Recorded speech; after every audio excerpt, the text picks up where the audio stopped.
I'll start. Hi, Christina Tanalia from... Oh, hi. We good to go? Yep, go ahead. Hi, Christina Tanalia from CP24. Nick, just following up from this morning. Any update on how Kawhi is feeling and his concerns about his condition? He's feeling good. No concerns at this point. Good.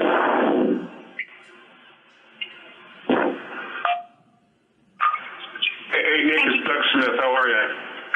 Good, Doug. How are you? I'm all right here in beautiful Milwaukee. I was wondering, I don't know whether you could expect the Bucks to make lineup or rotational adjustments tomorrow, but is it sort of the fun part of the game now, anticipating and seeing trying to figure out what might happen, how you might react? Well, it's certainly, it's something we got to go through, Doug, right? I think we got to kind of throw all the scenarios out there and listen to, we kind of throw it out to the staff and listen to everybody's ideas, ask the staff and think about it before we meet and just come up with all scenarios, no ideas or bad ones, just anything you could think of that may happen, just so you can talk contingency plan, and then you got to, you can try to guess them, you can really have strong kind of things, but most of it's going to come down to reading it in the game or just doing things that really matter anyway, And just one follow-up. Speaking of staff, there's a report that one of your assistants is up for a job in Memphis. What can you tell us about Adrian Griffin as a guy and a coach? He's outstanding, Doug. Right, he's really, really good. He's first of all an incredible person and professional. Really well-spoken, organized, hardworking, with tons of experience. He's seen a lot in his 20 years in the league. He commands the room. His defensive game plans are impeccable. Great. It's one of those scenarios for me that I would hate would obviously promote him to the end of the earth to let him get his chance because he deserves it. Thank you. Yeah. Hello? Hello. Hi there. This is Miriam from CBC. I'm wondering, how are the guys doing today? They're good. We rested this morning. This is a re-energized and resting part of the playoffs for us. Really almost a full day off outside of the travel. Guys got their treatments. A few guys got some shots that needed, wanted to stay sharp or get their workouts in. But mostly a recuperation day, and we're here in Milwaukee. We're in the hotel and we're off our feet. Probably will remain so for the rest of the evening. But no, we're good. We know we got a difficult challenge ahead of us and a difficult task, and it's going to take everybody's rejuvenated energy and spirit to get the job done. Thank you. You're welcome. Nick, it's Scott Simpson here. You last night, Kyle had 18 points in the first half. Was that just a matter of him seeing what was available, or had you and he talked about, maybe trying to jump and get him scoring early, given that Kawhi had such a heavy workload the night before? No. I mean, I think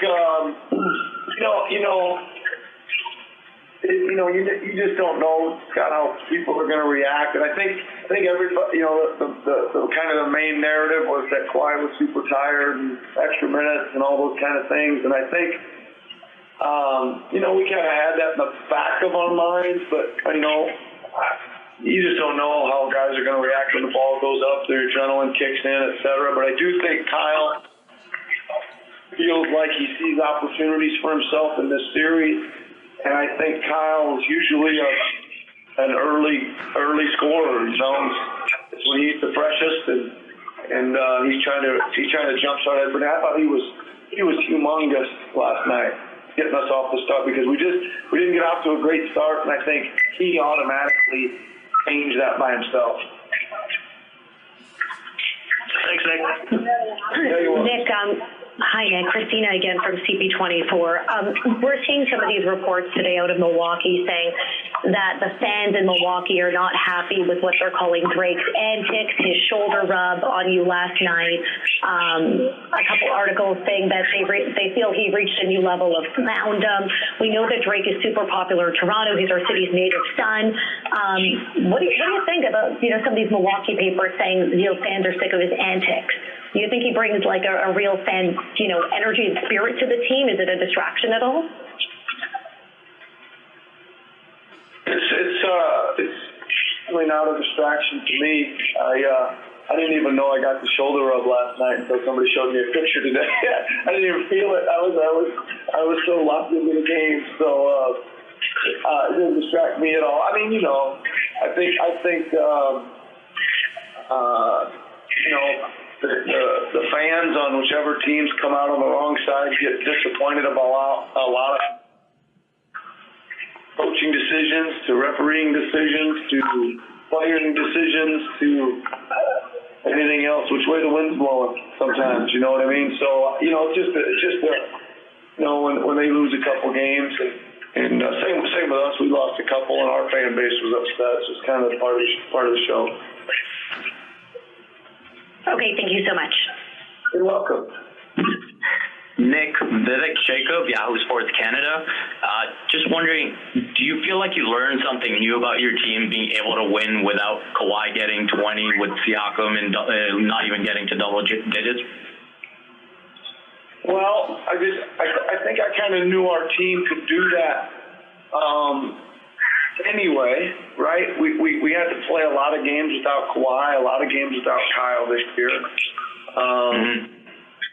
And that's really kind of our true system would be that we create opportunities and everyone's involved, everybody's touching the ball, everybody's moving and cutting. It's kind of a free-flowing, open system, and it's hard in the playoffs because of the pressure and the intensity of the defense picking up. That takes you a while to get used to that. And the change in the series, I think, matchups, guys, I don't know, it was a good night last night. I think that was one we needed at that particular night. It was great to see the ball moving and sharing and the 32 assists and a lot of people making the ball move and getting it to the guys who were open, and those guys that were open, which were a lot of different people, taking those shots. Nick, this is Miriam again from CBC. How do you feel about Danny Green's performance last night? Danny was good. I think better. He made a couple shots. I thought he was really solid on the defensive end and on the glass. Played him a little shorter stint, mainly because Norman's playing so well, Norman Powell. So it's keeping them both fresh, and that's helped us a lot, I think, in these last couple games. No, Danny's good. I still think he's got a breakout game in him here coming soon, where he makes 5 or 6 threes in one game maybe.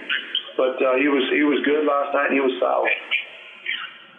And just to follow up, some people have been saying you might have broken the code, the Milwaukee code. Is that how you feel?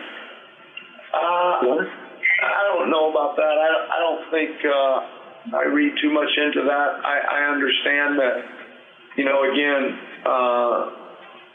each game's kind of its own game.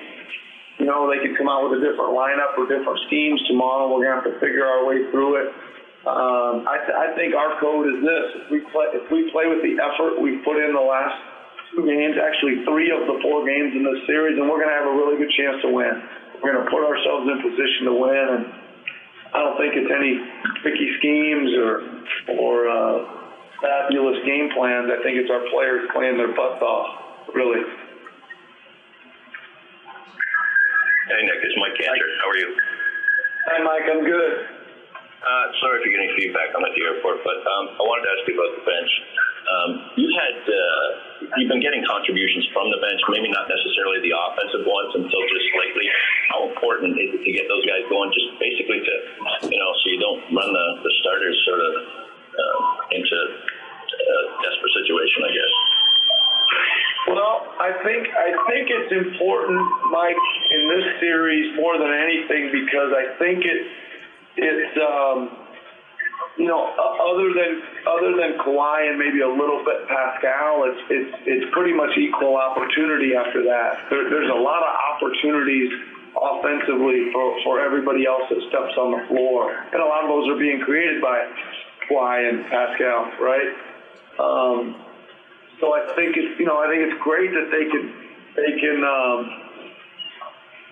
feel confident enough to step into those shots and take them, and then obviously when the results they go in, I just kind of think that feeds our energy at the defensive end. It keeps them playing, and it just I don't know. It seems we're at our best, Mike, when we're getting contributions or little bits here and there from a lot of different people. Were you getting concerned about the number of minutes that your starters were having to play? Not really. I mean, I think that was again probably one of the narratives after game one, that I played everybody too long.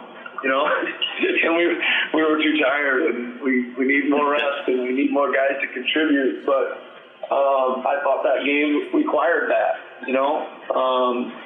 And so, a couple of the other games haven't required it. And, double overtime one did again, So, I guess I would say, I would love to play everybody less than 40 minutes, but if the game requires you guys to play 40 or 42, then that's what it's gonna be, and we have to manage that and, again, try to recuperate in between games and get to the next one, Got it. Thanks, Nick. Yeah, thanks, Mike. Hi, Coach. It's Chris from CP24. We are wondering, is there any timetable for OG Anunoby coming back? And also, how's Kyle Pan doing?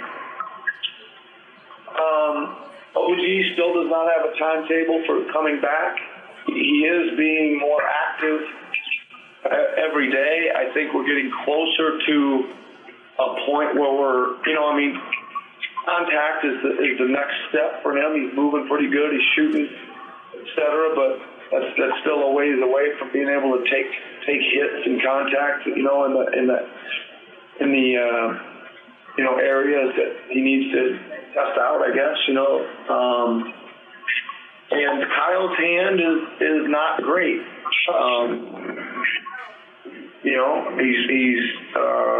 It's hurt and it's sore and it causes him a lot of pain. But he seems to be able to manage it through the game and do what he can do. He's obviously scoring and playing great. And what he does, really showing a heck of a lot of toughness and again, tremendous spirit that he wants to be out there and help his team any way he can.